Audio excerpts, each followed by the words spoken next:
Ambati silks Kanchipuram sari store now in Vijayawada. Exclusive పట్టు saris, salwars and lehengas. టీ20 world కప్లో ఇవాళ టీమిండియాకి కీలకమైనటువంటి మ్యాచ్ ఉంది. ఒక రకంగా డూ ఆర్ డై. నిన్న శ్రీలంక ఎలాగైతే ఎలిమినేట్ అయిపోయిందో కన్ఫర్మేషన్ వచ్చిందో, ఈ రోజు కనుక ఓడిపోతే టీమిండియా కూడా అదే బాటలోకి వెళ్లాల్సిన పరిస్థితి. ఒకవేళ గెలిస్తే సమీకరణాలు ఎలా ఉంటాయి? 7 గంటలకు మొదలైపోతున్నటువంటి ఈ మ్యాచ్కి సంబంధించిన పూర్తి వివరాలు ఒకసారి మనం మాట్లాడేటువంటి ప్రయత్నం చేద్దాం.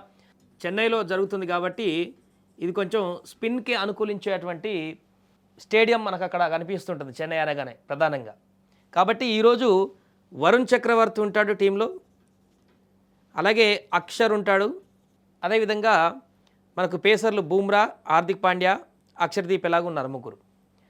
నాకు తెలిసి ఇన్ కేస్ కుల్దీప్ యాదవ్ను కూడా ఇక్కడ తీసుకుంటారు కావచ్చు.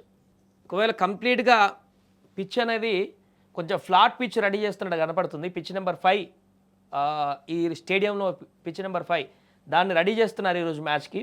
ఒకవేళ ఫ్లాట్ పిచ్ ఉంటే మాత్రము కుల్దీప్కి ఉండకపోవచ్చు ఛాన్స్. కంప్లీట్గా స్పిన్కే అనుకూలమైనటువంటి పిచ్ కనుక రెడీ అయిపోతే ఖచ్చితంగా కుల్దీప్ కూడా ఎంటర్ అయ్యేటువంటి అవకాశం ఉంటుంది ఈరోజు మ్యాచ్లో. ఈరోజు శుభ పరిణామం ఏంటంటే ఓపెనర్స్గా సంజు అదేవిధంగా అభిషేక్ ఆడుతున్నారు. వీరిద్దరు ఈరోజు ఓపెనింగ్గా వస్తున్నారు మన టీమిండియాకి. సంజు అదేవిధంగా అభిషేక్ శర్మ. ఈశాన్ కిషాన్ ఫస్ట్ డౌన్లో వస్తాడు.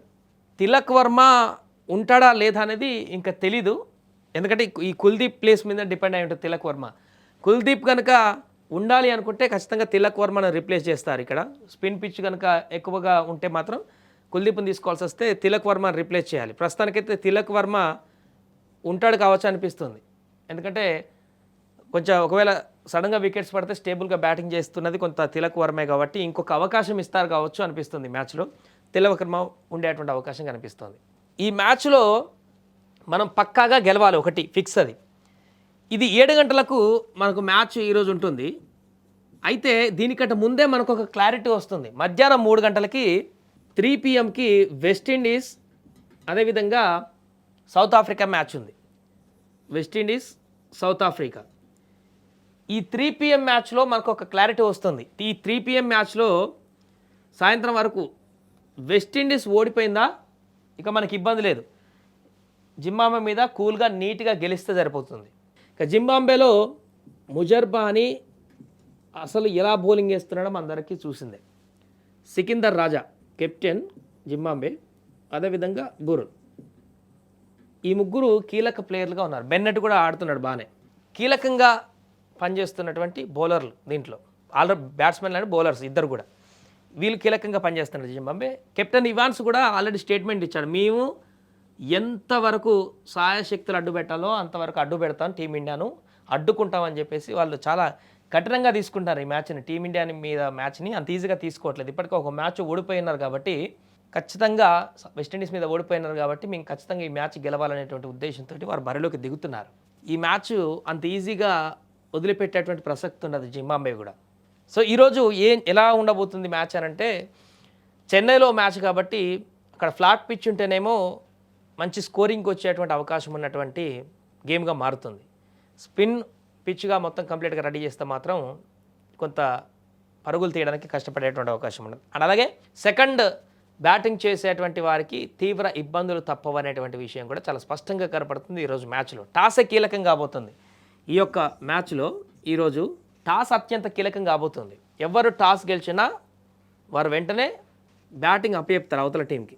ఎందుకంటే సెకండ్ బ్యాటింగ్ తీసుకుంటే సెకండ్ బౌలింగ్ చేయడానికి డ్యూ ఫ్యాక్టర్ ఎక్కువ ఉంటుంది, బాల్ గ్రిప్ అవ్వదు, చాలా రకాల ఇబ్బందులు గురి కావాల్సిన పరిస్థితి ఉంటుంది అనేది కూడా చెప్తున్నారు.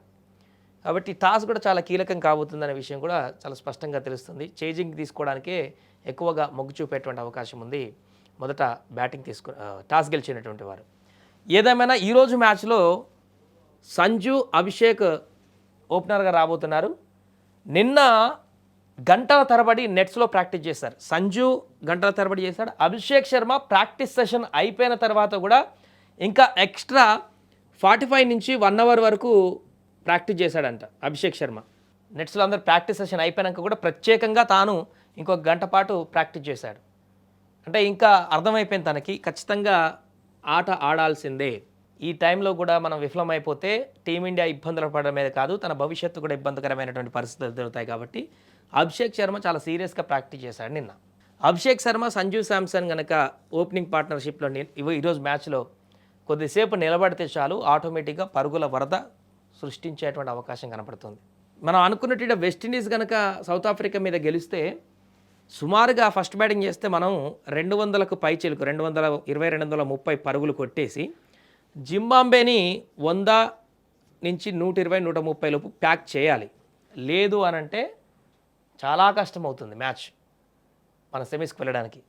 ఒకవేళ వెస్టిండీస్ ఓడిపోతే పర్లేదు, నువ్వు 10 పరుగులు 5 పరుగులతో తేడాతో గెలిచినా పర్వాలేదు జింబాబ్వే మీద. నార్మల్గా గెలిస్తే సరిపోతుంది, వేరే ఇబ్బంది లేదు. ఎందుకంటే నెక్స్ట్ మ్యాచ్ వెస్టిండీస్ మీద పక్కగా మనం గెలవాల్సిందే కాబట్టి. వెస్టిండీస్ మాత్రం గెలిస్తే మాత్రం ఇక సినిమా మొత్తం మార్చాల్సిందే. మొదటి బ్యాటింగ్ చేస్తే 200-230 కొట్టేసి వాళ్ళు 100-120 ప్యాక్ చేయాలి జింబాబ్వేని. లేదు వాళ్ళే మొదటి బ్యాటింగ్ చేస్తే 100-120కి వాళ్ళని ప్యాక్ చేసి 10 ఓవర్లలోపు చేంజింగ్ చేసేసేయాలి స్కోర్ని. లేదంటే ఇంకా ఇంటికి వెళ్ళడం తప్పదు. ఇక్కడ ఇక ఈ 11 మంది టీంలో సూర్యకుమార్, హార్దిక్, శివన్ దూబే, ఆల్రౌండర్ అక్షర్ పటేల్ ఉంటాడు, బూమ్రా ఉన్నాడు, ఇక్కడ హర్షదీప్ సింగ్. ఈ టీం ఇవాళ ఉండబోతుంది. కీలకంగా మారబోతున్నటువంటి మ్యాచ్. చిన్న టీం అయినప్పటికీ కూడా కీలకం ఎందుకు అంటున్నా అంటే డిసైడ్ అవుతుంది ఈరోజే మన సెమీస్లో ఉంటామా ఉండమా, సూపర్ 8లోనే ఎలిమినేట్ అవుతామా అనే దానికి సంబంధించి డిసైడ్ అయ్యేటువంటి గేమ్సే ఈరోజు ఉన్నాయి. ఎందుకంటే మనదొకటి సాయంత్రం మ్యాచ్ అయితే దానికంటే ముందే 3 గంటలకు ఉన్నటువంటి మ్యాచ్ 50% ఇది డిసైడ్ చేస్తుంది, 100% మన మ్యాచ్ డిసైడ్ చేస్తుంది. సో ఎందుకనంటే 50% ఇది ఎందుకని అంటున్నామంటే సౌత్ ఆఫ్రికా గెలిచిందనుకో ఇబ్బంది లేదు, మనకు హ్యాపీగా మన స్ట్రెంగ్త్తో మనం వెళ్ళొచ్చు. వెస్టిండీస్ గెలిచిందనుకో ఇంకా 50% కూడా ఛాన్స్ లేదు మనకు, 50%. ఇది 100% ఎందుకన్నామంటే జింబాబ్వే మనం ఓడిపోతే ఇక ఛాన్స్ లేదు, 0, ఇంటికి వెళ్ళిపోవడమే, ఇంకా వేరే ఆప్షన్ లేదు. ఇంకో మ్యాచ్ సరదాగా ఆడుకొని వెళ్ళిపోవడమే. వెస్టిండీస్ మీద సౌత్ ఆఫ్రికా గెలిస్తే మనం ఇది గెలిస్తే హ్యాపీ. వెస్టిండీస్ గెలిస్తే 50% ఎందుకన్నామంటే ఇప్పుడు చెప్పిన లెక్క అంతా భారీ ఎత్తున జింబాబ్వే మీద గెలవాలి, మళ్ళీ నెక్స్ట్ మ్యాచ్ వెస్టిండీస్ మీద కూడా భారీ ఎత్తున గెలవాలి. అది ఇంపాసిబుల్ టాస్క్, కుదరదు కూడా. ఏదేమైనా ఈరోజు మ్యాచ్ గురించి చాలామంది ఆసక్తిగా ఎదురు చూస్తున్నారు, ఇండియా ఫ్యాన్స్ అందరూ కూడా. ఈరోజు మ్యాచ్లో ఏం జరుగుతుందనేటువంటి దానికి సంబంధించి కూడా ఖచ్చితంగా జింబాబ్వే మీద గెలవడమే కాదు, మధ్యాహ్నం మ్యాచ్లో సౌత్ ఆఫ్రికా కూడా వెస్టిండీస్ మీద గెలవాలనేటువంటి పరిస్థితి ఇప్పుడు ఏర్పడింది. గెలవాలి, ఇంకా అంతే, తప్పదు. ఇంకా సౌత్ ఆఫ్రికా గెలవాలి వెస్టిండీస్ మీద అనుకోవాలి మనం. సాయంత్రం మన మ్యాచ్ కూడా గెలవాలి. వెస్టిండీస్ గెలిచిందా చాలా క్లిష్టతరమైనటువంటి పరిస్థితి, ఇంకా మెరాకిల్ జరగాల్సిన పరిస్థితి ఏర్పడుతుంది. ఏదేమైనా ఈరోజు సంజు శాంసన్, అభిషేక్ శర్మ ప్రదర్శన ఏ రకంగా ఉండబోతుంది అన్నది మన క్రియాశీలకంగా మారచ్చు. ఇంకొకటి ఇక్కడ మిడిల్ ఆర్డర్లో రింకు లేడు, మ్యాచ్ నుంచి వెళ్ళిపోయాడు. రింకు ఆడట్లేదు ఈ మ్యాచ్లో.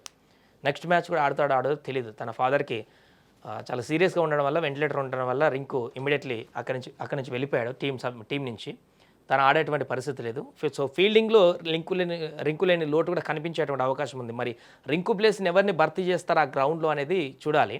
అంత యాక్టివ్గా క్యాచెస్ పట్టాడు ఇంకో అనేది మనం చూసాం.